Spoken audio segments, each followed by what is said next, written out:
It's martini time again. So, it's been a beautiful day here in Blackstone. Kind of a windy and chilly day, but a beautiful day. So, let's begin. So, we've been talking about metaphor. The talk yesterday was being a metaphorical priest. And all of these statues here are metaphors. Even my favorite one, Jesus on the cross. And I just keep going back to this because it's so important to get a feel for it. And so I titled this talk, When Everything is a Metaphor. Now, when everything is a metaphor, you're a poet. You are a painter. You are creative. Because, let's just take the poet for instance, when everything is a metaphor, everything that you see makes the form, whether you see a flower, a train, or whatever you see, the situation, it becomes transparent to the transcendent. So the metaphor makes it, and then the metaphor basically is the way you communicate that. So and this is a phrase that Joseph Campbell used often, everywhere. Make it transparent to the transcendent. Make your ego transparent to the transcendent. Make your spouse transcendent to the transcendent. So, what is the transcendent? Well, first of all, the transcend means to transcend. So, ascend means up, trans, go over. So, transcend means to go over. Okay, that's what Trump is worried that the immigrants will transcend his wall. But the idea is that it's transcendent. So the transcendent in the spiritual context is transcendent of your experience. Now our experience is defined, you could almost say it's in your personal dictionary. Whatever you experience, if you had a dictionary of your experiences, everything that you learned, everything you know, everything you've been taught, it would be in that book, you see. So it would include everything that when you were a child, and the infant begins to walk, and he doesn't have the name of anything. He's like Adam before he named everything. And he asks the mother, "What's that? What's that?" And she says, "Oh, that's a shell. That's a dollar, a coin. Oh, coin." And he says it over and over again. Coin, coin. And he goes, you can watch them, it's beautiful. And they go through the world of their experience, starting out in the room, the house, the neighborhood, the walks, and they put all these definitions in their little book. So that's what we use whenever we have an experience. It's in our memory. We call it up and we say, "Oh, that's a pit bull." And we don't really see the dog, we see the pit bull. And as soon as I see the pit bull, I go through my and I look at the definition. Oh, they bite people, or whatever we have learned about the pit bull. The people that have a pet and say they have a different definition of the pit bull. If you've been bitten by one, or you have heard about people getting bitten, you have a different The pit bull is neither the good definition or the bad definition. The pit bull is not the definition. So the poet would see the pit bull, and he wouldn't see the good definition or the bad definition. The pit bull would become transparent to the transcendent, and he would see all dogs. He would see the whole universe all being in that pit bull. He would see the universe in that pit bull, and then he would write a poem about it. And the poem would be a metaphor that makes the pit bull transparent to the transcendent. So the transcendent is beyond, or transcends, it's beyond your personal experience. So now we get into, let's take about forgiveness. So that's a good thing, you see. Well, forgiveness is when you experience another person transcendent to your memory of them. So they hurt you. So now that's in your dictionary. You see, that's in your book, right? And whenever you see them, you see the pain they caused you. And you can't forgive that because you have a feeling. In other words, you can't make the feeling go away. Oh, I'm a good Christian, I forgive you, but you really don't. The irritation, the hurt is still there. You say, I'm forgiving them. Even though you pretend, or you repress it, and because you're a good Christian and you want to forgive, you see. So the actual forgiveness would be when you experience that person for the first time, and not through your dictionary, but for the first time, and now that person is transcendent to the transparent to the transcendent.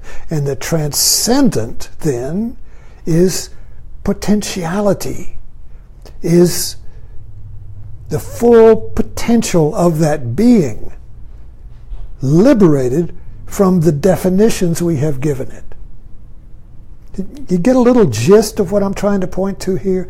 Is that our experience, everything we experience is the known. And if we had that little book of all of what we know, we could look it up, you see. And there it would be. All the experience I had with that person, all the memories, everything would be there. And when I see them, I just unconsciously call it up, and that's what I see. So they're not transparent. They're kind of like a screen that just gets my projection on it, and I see the projection. And of course, they relate to the way I see them, so now they are doing the same thing to me, you see. So we're kind of like locked in our stored experience of each other. So what we're interested in here is understanding what I keep forgetting how to say this, making something transparent, that means you can see through it, to the transcendent. It doesn't make it go away. It becomes kind of like cellophane. So the objects of the world that we see, conditioned by our past, when they become transparent to the transcendent, they become luminous. They become fresh. We never saw them before. It's cataracts taken off. Oh, the world is fresh and beautiful and vivid, you see. And not all smoky like with the cataracts, you see. So it's not like getting rid of the world or transcending the world or anything. It's seeing through the names and forms we paint on the world, which really imprisons us in the known. We're imprisoned in the known. And the known is past because it's what we know. It's experience. But the past doesn't exist except in my mind. So when I call up my known and project it onto somebody, that's what I see, and I'm not conscious of doing this. Happens, boom, like that, you see. So what I see then is that past. It's kind of like if you go look at the stars at night, you're seeing the past. You're not seeing the stars as they are. A lot of them probably aren't even there. They've probably already blown up. Or new stars are there. But maybe it takes, how many hundreds of thousands of light years for that light to get there. So you're looking in the rearview mirror. You're not seeing the stars that are. And so we look at the world around us. We're not seeing the world as it is. We're seeing the world, the past of the world. We're seeing the world through a rearview mirror. We're looking at it through the projection of my experience and my memory on the world, which is past, and it no longer exists. The world, reality, is like a fountain. It's bubbling up. It's created. In Buddhism, it's called a mutual arising. It means that everything is rising up like a fountain as the now. So the now is a creative fountain. If you ever sit and watch a fountain, I love you. People go to the mall. That's a great place. They all have a fountain. These are meditative fountains. And you watch the fountain. The water is creating itself and destroying itself at the same time. It's action. So it's not like it's all new, because as soon as you see it, it's becoming new. So when you watch it, it's kind of like old new at the same time. The water's, so you can't, that's why we love to watch fountains. Because it's not like just old, and it's not just new. It's old new. So this is a tension of opposites, old new, you see. Creation and destruction at the same time. So the fountain is destroying itself and creating itself as a burst, you see. But then our mind, our hologram, sees that and puts it into a space-time hologram. So we think the fountain is a noun. We think it's something. We think the fountain is a thing in time. So that's the conventional way of viewing it. Nothing wrong with that. But we need to understand that traps us in definition, that view makes us feel that we are in exile from our true potential. So our true potential is really to be like a fountain, to be creative. So we let go of the experience as it's happened. This is people, we know people like this. Something happens, they get mad or something. Flare, I'm angry, bam, bam, bam. And the next minute, it's fine. And you go back and think, they're still mad at me. Oh, no, it's gone. They don't hold it. The fountain's moved on. See, but if we hold experience, then we gather that anger in a cup and say, here's the fountain. We don't even see the fountain. We just, look, I saved that anger. Have a sip. You see. So this whole idea is that we want to be liberated like a fountain which sees the world as transcendent to the fountain, as transparent to the fountain. See, the fountain transcends itself. The fountain is not like a rock or a block of ice, or when the ice comes and if you freeze the fountain, it's stopped. It's a thing. It's got a shape. It's not moving. When the ice melts, it begins to bubble and move and free. You see, like a volcano. So it's destroying and creating itself. That's what life is. Life is destruction and creation at the same time. It's not separated.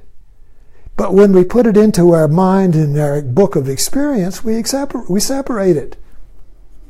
We have to, because you need to catch a bus and make stuff and have relationships, and people have to know who you are, and you have to know who they are.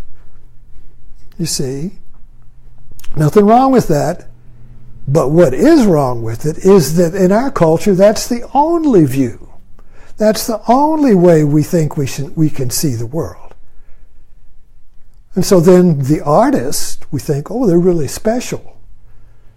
They see the world as being transparent to potential. Transparent to potential. Potential means I don't know what it is. If I know what it is, it's locked up in the dictionary. There it is, you see. No potential there. I call this the MacGyver principle. See, so MacGyver comes along and he needs he needs something to hold a machine open. Right? He's got to hold this open. And there's nothing around. So he takes a coin and sticks it in there and holds it open with that. All right? So he sees this coin then becomes transparent to potential. He sees the coin as a wedge. But the fundamentalist would say, well, you can't use that. That's a coin. That's only you can use this for as a coin. So the fundamental mind, the literal mind, never sees what's transparent to the transcendent, to new possibilities, to new ways of seeing, to new ways of seeing your life. You know, it's kind of like getting out of, it's kind of like a spiritual Alzheimer's, where you see everything for the first time. Every time. Whenever you see it, it's always for the first time. Yet you still remember what things are. But that becomes transparent to the seeing it fresh. Your memory and your knowledge and your known, which we need, becomes transparent to seeing it fresh for the first time.